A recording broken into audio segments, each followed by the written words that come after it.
Video کا notification آپ کو مل جائے۔ آج جیسے کہ آپ کو ٹائٹل سے معلوم ہو چکا ہے کہ ہم حجر اسود کے بارے میں بات کریں گے۔ حجر اسود کے معنی سیاہ پتھر کے ہیں۔ یہ سرخ سفید مائل زرد رنگ کا ایک بیضوی پتھر ہے جس کا قطر تقریباً 13 انچ ہے۔ یہ پتھر کعبے کے دیوار کی قریب جنوبی دیوار کے مشرقی گوشے میں باہر کی طرف زمین سے تقریباً 5 فٹ کی بلندی پر نصب ہے۔ یہ آغاز طواف کی علامت ہے۔ طواف شروع کرتے وقت اس کو چومتے ہیں۔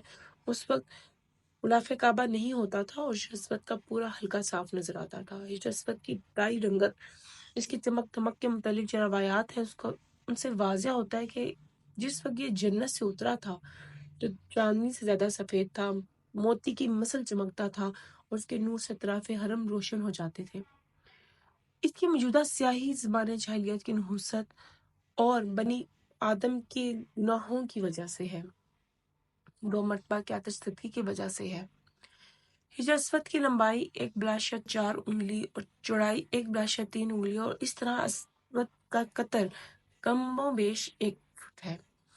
مختلف روایات کا خلاصہ یہ ہے کہ جب حضرت ابراہیم علیہ السلام اور حضرت اسماعیل علیہ السلام نے کعبہ تعمیر کیا تو کعبہ تعمیر کرنے کے بعد حضرت ابراہیم علیہ السلام نے اپنے فرزند سے کہا کہ کوئی خوشنما پتھر ایسا لا دو جو طواف شروع کرنے کی جگہ بطور علامت لگا دیا جائے۔ اسماعیل ادھر ادھر تلاش کر رہے تھے کہ حضرت جبرائیل علیہ السلام حجر اسود لائے۔ غرض کہ یہ پتھر حضرت ابراہیم علیہ السلام نے کعبہ کی جنوبی دیوار کی جانب کونے پر نصب کر دیا تھا کہ طواف کعبہ یہیں سے شروع کر کے یہیں ختم کیا جائے۔ جب حضرت سرور کائنات نے ظہور فرمایا اور جس وقت آپ کا سن 35 سال کا تھا کہ تعمیر کعبہ کی پھر ضرورت ہوئی، جس کا سبب یہ تھا کہ ایک عورت خانہ کعبہ کے غلاف کو ادوں کا دھواں دے رہی تھی کہ چنگاری اڑ کر غلاف کو آگ لگ گئی، کعبے کی اکثر لکڑیاں جل گئیں اور حجر اسود بھی جل گیا۔ اس کے کچھ دن بعد سیلاب آیا، پہاڑی نالے چڑھ گئے اور ایک نالہ بڑے زور سے بیت اللہ میں داخل ہوا جس سے کعبے کی دیوار گرنے کے قریب ہو گئی۔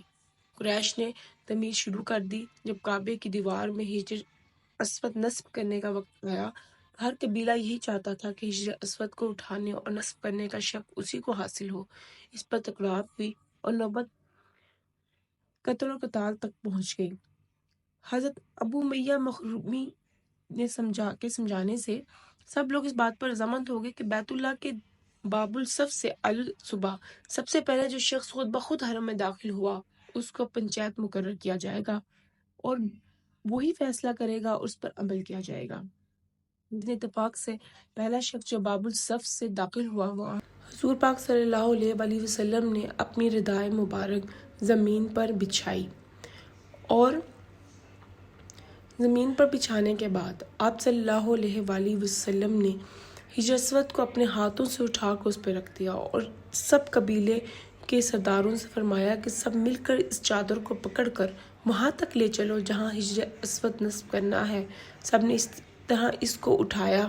حضور پاک صلی اللہ علیہ وسلم نے اپنے دستے مبارک سے حجر اسود اٹھا کر اس کی جگہ رکھا۔ حجر اسود کی فضیلت میں جو حدیث سے رواں ہیں ان کو نقل کیا گیا ہے۔ ان حدیثوں کے الفاظ تارے اور کنائے وہی ہیں جو تمام مذاہب کی میں استعمال کیے گئے ہیں۔ اللہ تعالیٰ کے نزدیک بہترین، پاک ترین، صاف ترین جگہ حجر اسود اور رکن یمنی کے بیچ میں ہے۔ حجر اسود کو چومنا اور چھونا گناہوں کو دور کرتا ہے۔ حضور پاک صلی اللہ علیہ وآلہ وسلم نے حضرت عبداللہ بن عمر رضی اللہ عنہ سے فرمایا، بلا شبہ حجر اسود اور مقام ابراہیم جنت کے یاقوتوں میں سے یاقوت ہے۔ اللہ تعالیٰ نے ان کے نور اور روشنی کو ختم کر دیا ہے۔ اگر اللہ تعالیٰ اس روشنی کو ختم نہ کرتا تو مشرق مغرب کا درمیانی حصہ روشن ہو جاتا۔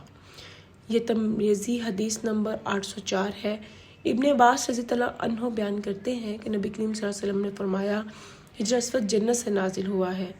یہ ترمذی حدیث نمبر 877 اور نسائی حدیث نمبر 2935 ہے۔ ابن عباس رضی اللہ عنہ بیان کرتے ہیں کہ رسول کریم صلی اللہ علیہ وآلہ وسلم نے فرمایا، حجر اسود جنت سے آیا تو دودھ سے زیادہ سفید تھا اور اسے بنو آدم کے گناہوں نے سیاہ کر دیا۔ یہ ترمذی کی حدیث نمبر 877 ہے۔ ابن عباس رضی اللہ عنہ بیان کرتے ہیں کہ نبی کریم صلی اللہ علیہ وسلم نے حجر اسود کے بارے میں فرمایا، اللہ تعالیٰ کی قسم، اللہ تعالیٰ سے اس سے قیامت کو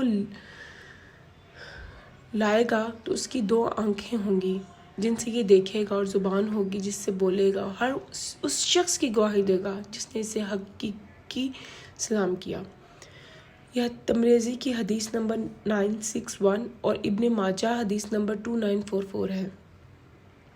جابر بن عبداللہ رضی اللہ عنہ بیان کرتے ہیں کہ رسول کریم صلی اللہ علیہ وسلم جب مکہ مکرمہ تشریف لائے تو حجر اسود کو استلام کیا اور پھر اس کے دائیں جانب چل پڑے۔ 3 چکروں میں رمل کیا، باقی 4 میں آرام سے چلے۔ یہ مسلم کی حدیث نمبر 1218 ہے۔ حجر اسود کا استلام یہ ہے کہ اسے ہاتھ سے چھوا جائے، اگر بھیڑ زیادہ ہو تو ہاتھ کے اشارے میں کفیت کرے گا۔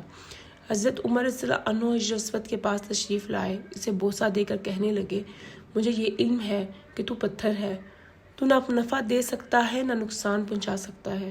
اگر میں نے نبی کریم صلی اللہ علیہ وسلم کو تجھے چومتے نہ دیکھا ہوتا تو میں بھی تجھے نہ چومتا۔ صحیح بخاری حدیث نمبر 1250 اور صحیح مسلم حدیث نمبر 1720 ہے۔ نافع رحم اللہ تعالیٰ بیان کرتے ہیں کہ ابن عمر رضی اللہ عنہ نے حجر اسود کو سلام کیا، پھر اپنے ہاتھوں کو چوما اور فرمانے لگے، میں نے جب سے نبی کریم صلی اللہ علیہ وسلم کو کرتے دیکھا ہے میں نے اسے نہیں چھوڑا۔ صحیح مسلم حدیث نمبر 1268۔ ابو طفیل رضی اللہ عنہ بیان کرتے ہیں کہ میں نے رسول اکرم صلی اللہ علیہ وسلم کو دیکھا کہ آپ بیت اللہ کا طواف کر رہے تھے اور حجر اسود کو چھڑی کے ساتھ استلام کر کے چھڑی کو چومتے تھے۔ صحیح مسلم کی حدیث نمبر ہے 1275۔ ابن عباس رضی اللہ عنہ بیان کرتے ہیں کہ رسول اکرم صلی اللہ علیہ وسلم نے اپنے اونٹ پر طواف کیا تو جب بھی حجر اسود کے پاس آتے تو اشارہ کرتے اور اللہ اکبر کہتے۔ صحیح بخاری حدیث نمبر 4987۔ ابن عمر رضی اللہ عنہ بیان کرتے ہیں کہ نبی کریم صلی اللہ علیہ وسلم نے فرمایا، ان کا چھونا گناہوں کا کفارہ ہے۔ یہ ترمذی حدیث نمبر 959۔ امام ترمذی نے اسے حسن اور امام حاکم نے 1664 صحیح قرار دیا اور امام زیبی نے اس کی موافقت کی ہے۔